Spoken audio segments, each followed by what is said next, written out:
Welcome to the 90th Minute Whistle podcast presented by Live Sports. I'm your host, Mario. I'm here with my co host, Leon. At the current time, it should be good evening for everyone and good morning for those of us in Asia. About 30 minutes. We need all that.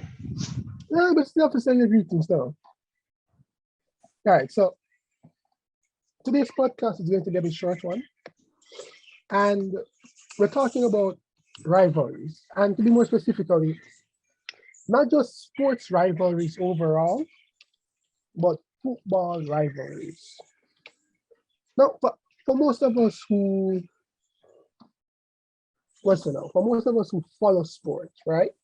Or who follow football, if you follow a team, there's automatically another team that your club either absolutely hate or a club that is always probably getting the better of you, or you're always fighting with this club for titles, for trophies. Can I ask you a question? Yeah. You want to differentiate between rivalries versus bogey teams? Hmm. True. Yes. And yes, that should be a good differential. Like when you say a bogey team, for those who don't know, that's a team that no matter when you play them, you could be on a 50 match winning streak, but every time you play this team, they just always get the better of you. And And even that even if they're can, less talented, even if they're yeah, less even if talented. they're less talented, less resources, they just always find a way to beat you. Using Chelsea, for example, Newcastle was a bogey team for us, Aston Villa. Right? There was a point in time when West Brom was a bogey team. These teams where it doesn't matter if we're in title winning form or just won the Champions League. Malaga and Celta for Barca. Yeah, see. Now, like some of the biggest rivalries in football, right? You have Galatasaray and Fenerbahce. These are two of the most successful teams in Turkey. And these are two teams who are fighting in Turkey every season at the top of the table, trying to win the trophy. And one of the things about rivalries is, as a fan of, like, all right, I use Roma because Murray is a Roma fan. Lazio is one of their biggest rivals, the two Roman clubs. Now, fans, and this is where we're trying to understand why, why is it that it hurts when our rivals beat you? Like you will always hear, oh, we can lose to everybody this season, but don't lose to this specific club. No matter what you do, always beat this club. Why is it? Like, what is about rivalries that gets the blood pumping, the adrenaline flowing, and that bitter disappointment or that sweet satisfaction when you beat them? Like, why is rivalry so? I'm trying to find the perfect word for it. Why is it that we derive pleasure from beating a certain team when compared to other teams? Like for you, Mario, as a Roma fan, why is beating Lazio every season so good or feels so good? All right, so I can't answer that question. I can't answer that question without breaking down like some other stuff first. All right, go It's ahead. because it's not necessarily even about each rivalry feels different. Each rivalry feels different. You still get that same adrenaline and you still get the same adrenaline rush from the match. You still get the same intensity, that same feeling of even disappointment. But each rivalry is different for different reasons. For example, I don't feel the same way. Like when I watch El Clasico, right? Yeah. I don't feel the same way when let's say Roma beat Lazio. Why? Because even though it's a rivalry game, we even play in the same stadium. Even though it's that big of a rivalry, it more has to do with the storylines within the rivalries.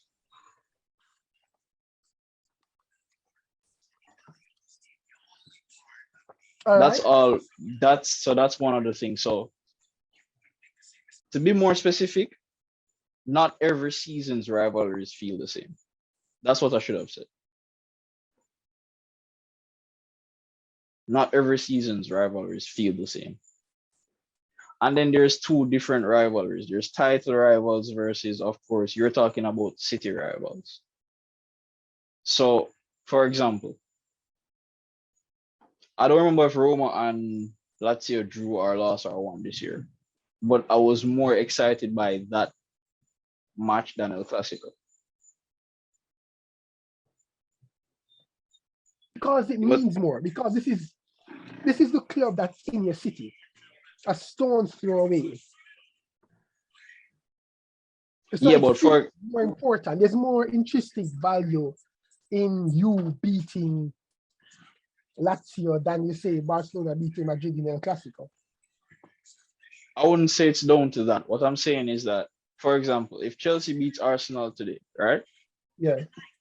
It doesn't feel the same as it would Or it feel felt better maybe than 10 years ago.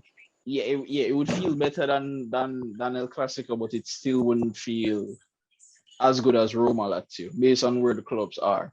Now Roma and Lazio aren't in great conditions of clubs right now either, but they're on somewhat the same level. And the disparity between Arsenal and Chelsea is very wide. It's Where very wide at the moment. it is considered an annoyance if you lose to Arsenal no, as a Chelsea fan. Yeah, where it was actually an exciting match where you look forward to playing against Arsenal. Like for I think the example, there same was the between City and United because their match is this Saturday. And you know the saying Manchester is red, Manchester is blue. But for many, many years, United fans took City as their punching bag. The noisy they were. neighbors. That was their nickname, the noisy neighbors. Yeah, but All that's what they bark but were. no bite. Yes, that's Yeah, what but they were. Very true. But so when the noisy neighbors started to pack a punch, as yeah, but seen in the sixth one, that I rivalry is think still kind of I think the sixth underdeveloped one though. is where that rival, yeah, but it still has that local factor because for generation City fans were humiliated United fans. by their United rivals. Were And I they think that United sixth fans? one was a change in that rivalry. It was. Where I think that's when United And it wasn't realized that just that, oh, and it wasn't just that 6-1. There was other moments leading up to it. When Robinho and Elano were the best in the City team, the year when they won the FA Cup, they beat Chelsea yeah, 4-1 that year. But there were other moments where you saw that the City team was going to like be great. Like you could see the steps. But that 6-1 is when I think even United had to accept that Man City are no longer just a the top noisy neighbor six. now. Yeah, like they're a title challengers, and of course they ended up winning the title that year, beating Man U by what? By on goal difference. Yeah, the one goal from Aguero, Aguero. yes, the iconic moment from Aguero. So And all right, again, let us and City had the lead, gave back the lead to United, and then still in the N1. yeah. Because when you look at the Merseyside derby, right? This is Liverpool versus Everton. Liverpool has always been in a power position over Everton. I can't remember when last Everton won at Anfield. I think they won very And recently.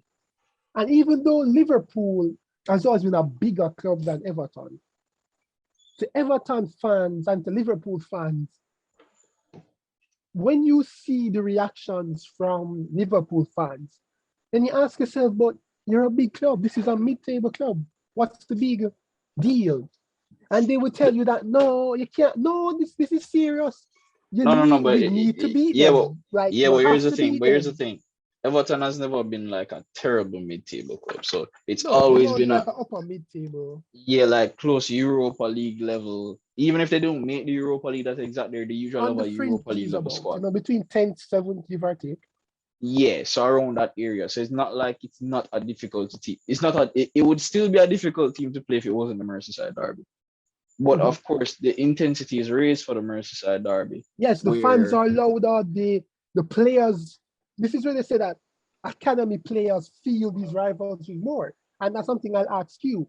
Do players who are born in and around these clubs understand the rivalries more than players who are brought from overseas who has to learn the culture, learn what the rivalry means to the fans? it depends. It depends because you have, for example, there are a lot of players who are fans of these clubs when they were growing up, so they already understand what the rivalry is. Now, of course, the guy who is born there will, of course, experience the rivalry firsthand in a different way, but at the same time, it is still it is it if you are a fan of the club or even just somebody that watches football, you still should understand the intensity of the rivalry, even if you're just a new signing. Now, of course, there are some footballers who strangely don't even watch football. No, like legit, like there's a lot of footballers who, if you ask them about the football world, they don't know. There are footballers out there who don't want to be footballers, but they just happen to have gotten a The chance to play talent and the professional skill football. and No, not even talent. I'm not even talking people with high talent level. There's legit footballers who this was just their successful route. just a job. Yeah, like this was just a job that they ended up having and keeping. And I'll use Conte because Conte is now at Tottenham. And I remember Chelsea had this record. 32 years, Tottenham has not won at the bridge. And when under Conte in his second season, where many Chelsea fans says he sabotaged the club, right? When we lost to Tottenham, the Tottenham fans were crying because generations of Tottenham fans did not know what it feels like to win at Stamford Bridge. And Chelsea fans were, I think that was where a lot of Chelsea fans gave up on Conte and wanted Conte to leave because a record that was thought to be untouchable, right? Where generations of Chelsea fans, we used to call White Hart Lane 3-point lane. When we lost the Spurs, the fans were furious. They were furious with the players. They were even more furious with Conte. And that's where the split started happening between the fan base. So as someone now who knows what it's like, because you follow football all around the world, right? You follow South American football, you follow South African football, you follow Turkish football, and along with the other big leagues. Literally every confederation. There's literally no Like confederation. fans get so upset when they lose to a rival. Yeah. And there are ways to lose, and persons might not even understand what this means, but when you're losing a football match, there is a way to lose a football match. Yeah, you go down fighting. You go down swinging. If the fans feel that you left everything on the pitch, that you ran yourself into the ground, and you just lost on the day, the fans will applaud the effort. But if they feel that, oh, you could have maybe run harder, you could have maybe tackled harder, you are going to hear it. And I've always asked myself, right? let's use Boca Juniors and River Plate. Yeah. And this is one of the biggest rivalries in world football. I remember they had to move their match to another continent to prevent the fans from fighting. Yeah, well, here's a problem. But here's the thing. That Boca rivalry, and this is why I said that different rivalries are different for different reasons. Mm-hmm. Boca and Rivers rivalry stems outside of football, and that's a part of the story of the rivalry. Yeah. So you're saying one of the things about rivals is the storyline about it. About the What rivalry. makes the rivalry special? Yeah, so what creates the tension? Yeah, so let me just give a little bit more detail about the whole Boca River rivalry.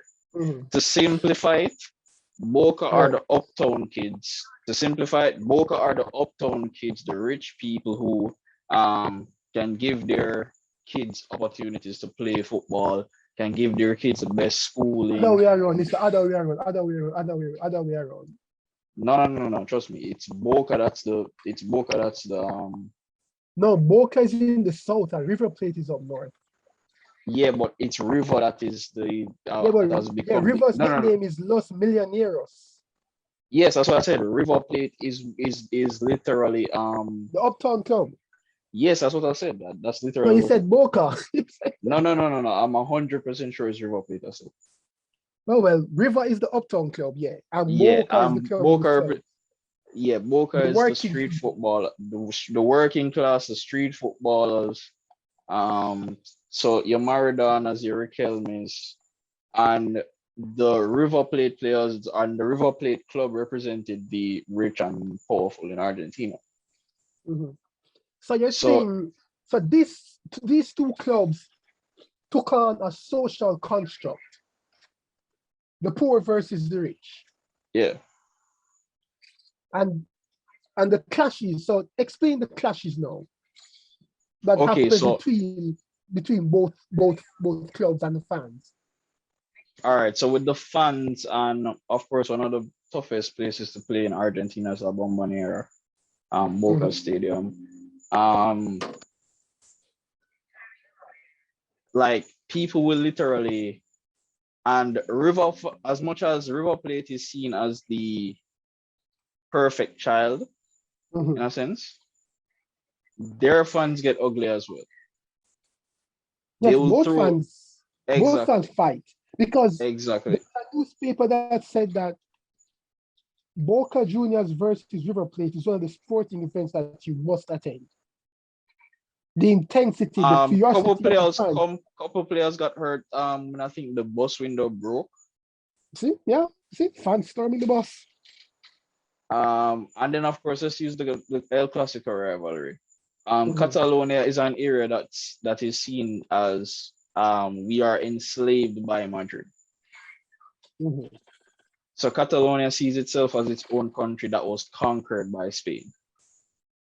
Yes, because we know that El Clasico, it's not just big because of Madrid and Barcelona. It's big because of the political lines that were drawn between both clubs. Because I remember when the Spanish dictatorship took over, this is where Real Madrid became this is how, oh my God, was Franco? Yes, Franco. He used Madrid as his cornerstone, as his piece. This is how he extended his dictatorship into football. And who were the rebels? Catalonia. They were the ones who was fighting back because they wanted their independence, they wanted their freedom. So El Clasico was always seen as the colonial masters in Madrid versus the rebels in Catalonia. I don't remember if the Basque country sees themselves as something else as well. The Basque country. But they do actually. The Basque countries do see themselves, but the thing between, you see, unlike the Basque countries and Barcelona, right? Yeah. Catalonia was once a powerful kingdom. And this is going way back in history. But Catalonia is rich in wine, scenery, tourism. It has a rich history, a very deep, rich European history. and they were once a very powerful kingdom before being conquered by Spain. But what they have retained is that economic powerhouse that they had when they were a kingdom. They have retained that to modern day. They have modernized the economy, but the Yeah, we don't have exports that are much time. We don't have that much time. the same. Yeah. So in how Madrid was once seen was, oh, this is the King's Club. This is how you always refer to as Madrid is the King's Club. Yeah, the Kings Club. Like the king will use Madrid to crush the other clubs in other regions to show his power.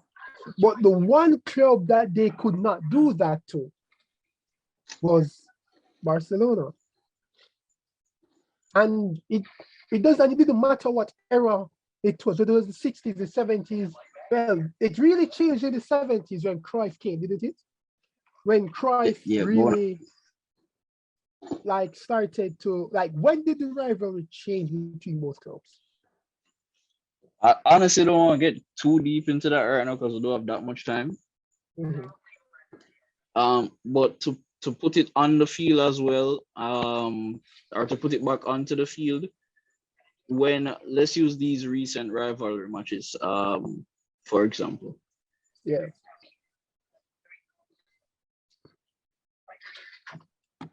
This past El Clasico, and this is a deeper conversation into fans' expectations of rivalries. You look at the El Clasico recently, right? Both teams played like shit. Real Madrid won, but I don't think either fans would say that they enjoyed the game. Even the Madrid fans, despite the win, it wasn't the intense El Clasico that of the Guardiola Mourinho era, the Ancelotti era, the Enrique era with Zidane and Rafa. So when your rival is not at their best either, it's boring as well. There was a period where both Barca and Madrid were absolute shit. Right before Guardiola took over, right? That is true, yes. There was a period where Barca, the players were partying too much. Deco was slowing down. Ronaldinho looked like he was slowing down because of the lifestyle. Despite the fact that he had youngsters coming up, Messi, despite that Eto'o was playing well, Puyol, those guys. Despite the fact that he still had good players, Barca was still not playing like European champions. Yeah. And so this was around the 2006 to 08, 09 period. So Madrid was also doing their Galacticos thing, buying every young player that they could find and hoping that they turn out to be the next Clarence Seedorf, the next Makaleli. Next Luis Figo and Raul. The next Luis Figo, the next Raul, the next Beckham, the next this, the next that. Jonathan Woodgate was signed during that time. Gravison was signed during that time. Royston Drenthe. Like Madrid was going through a period. I think what Robinho had to suffer at Madrid in a sense. Schneider passed through there, right? Yep. Rafael van der Vaart. Those guys passed through there. I don't remember if Robin was there. Robin? Robin passed through. Yeah. So despite the talents that passed through, despite the talents that passed through during a period, that doesn't mean that your team is built properly. So it wasn't until Pellegrini got fired. Literally the season after Pellegrini got fired, they ended up with Ozil, Di Maria, Kaká, CR7, Benzema, all of those guys in one place. Yep.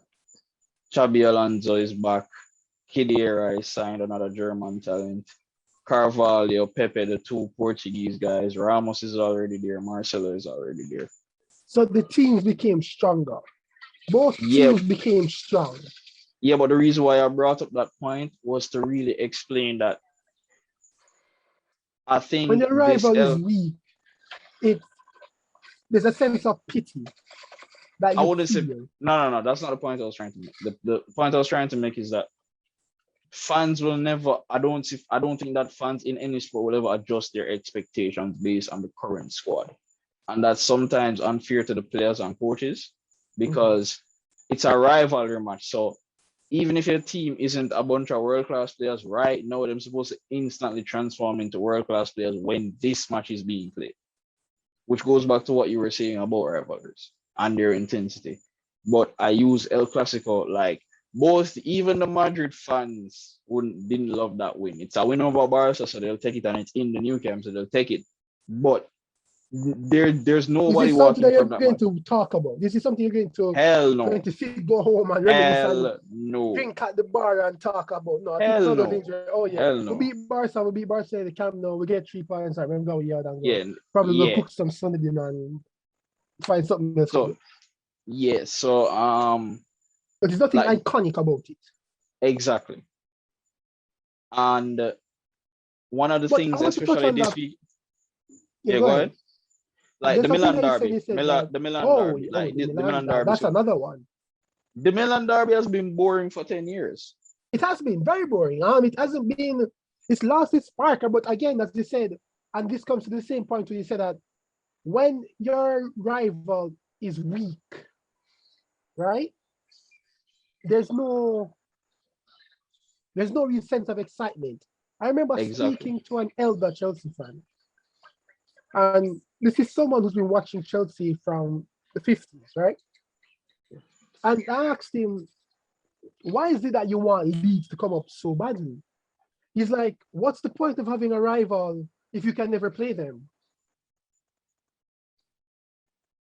And I really thought about it because Chelsea and Leeds, I think Leeds is our biggest rival along with Millwall in terms of history. And I remember the Chelsea hooligans and the Leeds hooligans used to get at it. In the 74 FA Cup, I believe, Speed it over. both clubs, like injuries, tackles, like if we're judging it by today's standard, at least 3 red cards on both sides. And he said that when you have a rival, they push you to always try to be better. But when you have gotten to a level where you are now fighting for the title and they are battling relegation, there's not much joy in beating them anymore. Because like you said, oh yeah, we'll win, but it has no longer become a suspenseful match. Like, you're not going into that match thinking, oh, we probably might lose this today, or it's a 50-50. You're going into the match thinking that, oh yeah, 9 out of 10, no, there's a 90% chance to probably win the match. It's probably just by how much goals you're going by. And I think if you reach that point, it doesn't. What would be the correct word to use here? Like you say it wouldn't be pity. Oh no, in this situation, the point I was making last time was different, but in this situation, yeah, you could feel pity. And again, it depends on the situation. What if they were talking shit before the rivalry and you give them 7, right? Then there is no pity to feel. But that's more satisfaction. Like, Exactly. keep them all shut next time. The problem with the Roma derby is if you look outside in the stands, it's different belief systems within Rome. Explain. What do you mean different belief systems within Rome? You know how it's just like a church. You have denominations, right? Yeah. Rome is where the Catholicism is at its peak, right? Yeah, because that's where the Pope is. Well, In the Vatican. yeah, well, Lazio and Roma have their own thing that is like much deeper in beliefs and stuff like that. I didn't know that. So you're saying that within these 2 Roman clubs, there are separate beliefs? believes on the same whole Vatican versus basically upper class versus lower class. Mm-hmm. But there's That also some same because social dynamic is present. there's some socio-political and religious like things about it. Like people get stabbed in the parking lot of Roma Lazio games. People getting stabbed. You're joking. No, I'm serious. There was a game when Gervinho was at Roma and Juventus was walking with the title. Tati and Andreas were still, or somebody got stabbed outside of the Olympico. I don't remember if it was a Lazio fan stabbing a Roma fan, but that's how heated it can get. Yeah, like they'll stab you up if them see an Roma shirt. And I hate to be the black man saying racism is involved, but there's a lot of racism involved. And same hate to be the black man. No, because like we're in because we're in an era of like what do you call it? Come on, give me the social justice. I don't want to come off too much like that but yes, they're like I said, you go do the research into the beliefs of Lazio and you'll see some stuff where so like basically so because we're short on time, but we're gonna have to come back to this again. So you can divide football rivalries into the socio-political aspects of the city or of the rivalry between certain clubs, which is what adds to the value of the rivalry. Then you have your typical title rivals. Look at there's a club in Germany. You should know this club, St. Pauli. Yes, I know St. Pauli. Yeah, they have some like different beliefs than the rest of Germany. I believe certain they do actually. Yeah, like in certain because to them it's like a cult actually. So it's a very cult-like football club. Exactly. So there's those aspects of it. There's the Red Star Belgrade versus Partizan Derby Serbia. That's another one with the flares and people throwing. You have the old firm derby between Celtic and Rangers. What's my guy named Brown, the midfielder? Mm-hmm. He got banned from the rivalry. Why? Like, too many red cards. No, look it up. He got banned. From the rivalry. That Celtic player, Brown. He's been at Celtic. He was a part of the Celtic team that beat Barca in the Champions League. He's been a part of Celtic. He's been their captain for years. I don't know if he's retired now or just a part of the squad and just an old man in the dressing room. Mm-hmm. But Scott Brown, I don't remember his name, but Brown, the number 8, he wore like he got banned from the Old Firm derby.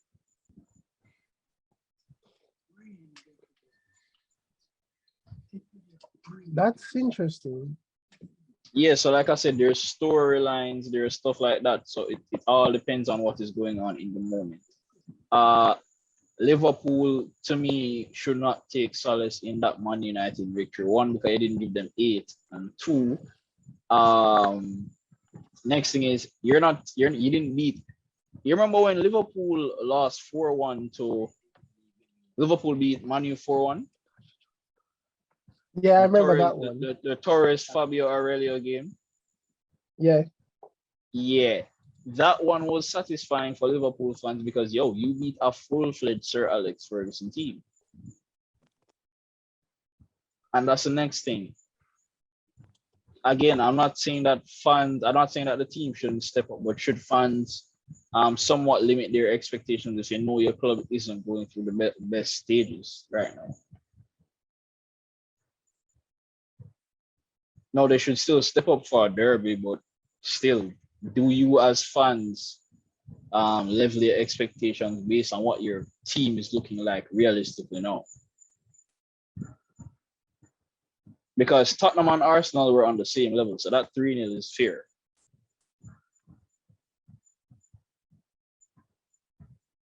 When Tottenham and Arsenal were fighting for top 4, when it was Wenger versus the countless Tottenham managers that were jumping from Tim Sherwood to Villas Boas, Harry Redknapp. Like that Uh-huh. period where Tottenham was just jumping from manager to manager, but somehow stayed in Champions League and Europa League places. Again, Yeah. it was still a better rivalry.